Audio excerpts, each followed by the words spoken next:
Hey everyone, and welcome back to my channel where I reimagine famous figures from the past as modern-day people. Today's question is, what did Cleopatra look like? Now, this is the subject of much debate, mostly because of her reputation for being so beguiling a character in history.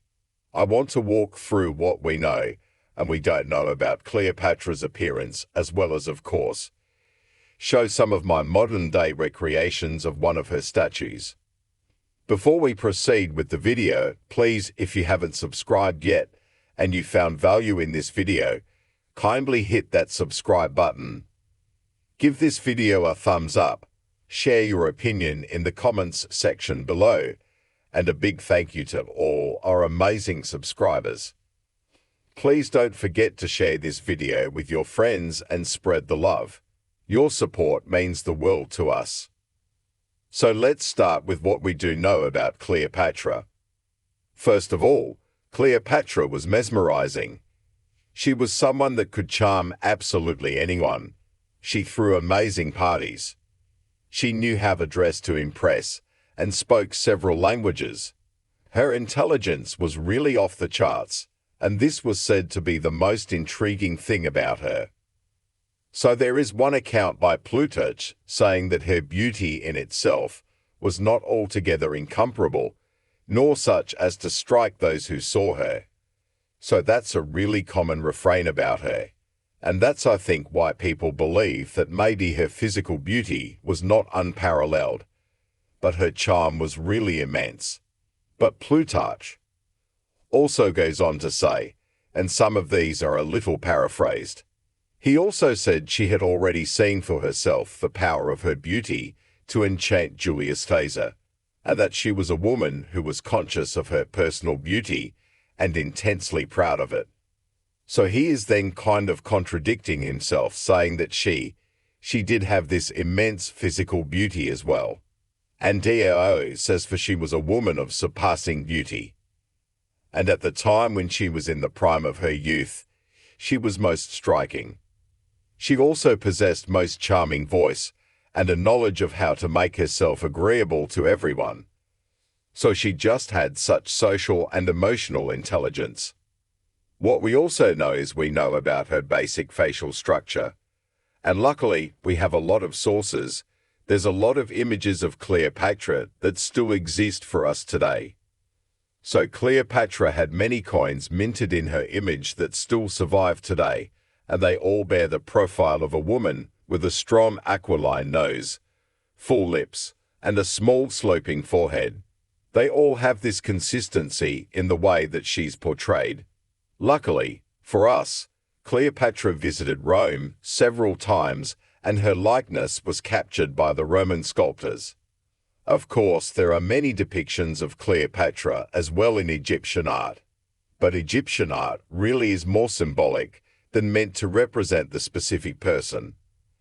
However, during the late Republic, when Cleopatra was alive and visiting there, when she was with Julius Caesar, the Romans liked realistic portraiture. I'd also mentioned that in my video about the appearance of Octavian Augustus and my other one about Livia, his wife. So their statues, to capture the individual characteristics of a person, more like a modern photograph. So even small things like wrinkles and asymmetries were captured, and I do believe they are a pretty reliable indicator of looks. Also, Cleopatra lived 2 years in Rome, where she was in a relationship with Julius Caesar, so her presence was really real there, and many people became fascinated by Egyptian culture as a result of her residency. Also, she was a very visible public figure, and there were many statues of her erected throughout Rome, including an alleged giant statue of Cleopatra that Julius Caesar placed in a Roman temple, which caused quite the scandal. Cleopatra aligned herself strongly with the goddess Isis, so she would even dress as Isis in public at public parties in Rome. And Isis is essentially the Egyptian equivalent to the Roman goddess Venus, and so there were Roman statues showing her dressed as Venus with a cherub on her shoulder. and that was possibly meant to represent her son with Julius Caesar Caesarion. Some other images we have of her are three possible, although unconfirmed frescoes of her that are found at Pompeii, and they're supposed to be Cleopatra because of the Hellenistic royal diadem that's shown she's wearing this kind of crown that was characteristic of her dynasty, as well as this melon hairstyle that she wears in nearly every depiction of her. So two of them also include a baby on her shoulder or a boy standing over her, which, as I just mentioned, could be that cherub or Caesarian figure on her shoulder, kind of reflecting that Venus imagery that she had in Rome proper. So there are a couple of things that we don't know for sure about Cleopatra's appearance, and that is her exact ethnic background. Now, we do have some pretty good guesses and likelihoods Cleopatra is from a really solid Macedonian Greek family. So basically a bunch of Greeks ruled Egypt for a while during what's known as the Tone dynasty, and they descended from Toi, who was a general and friend of Alexander the Great, and they were both Greek. Over the years, the Tomes became quite inbred, and that's because they mostly chose to marry other Macedonian noblewomen and men. And as soon as they ran out of those outside Macedonian noblewomen, they kind of started marrying their siblings to keep the royal blood in the family. There are also some Persian and Middle Eastern blood in her line as well. The Talas kept pretty clear records of who they married and their children, and that's because they were ruling royals. So they tried to record everything that was going on in their dynasty, and so most of their ancestry is pretty easily verifiable. But there are two blank spaces in Cleopatra's family tree, and that's her grandmother and her mother. And so these aren't necessarily like the biggest mystery or anything.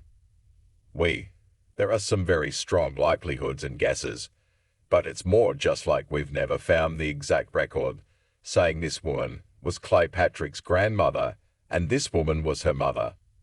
Cleopatra's grandmother was allegedly a concubine, so her ancestry is unrecorded. It's likely that she was Greek.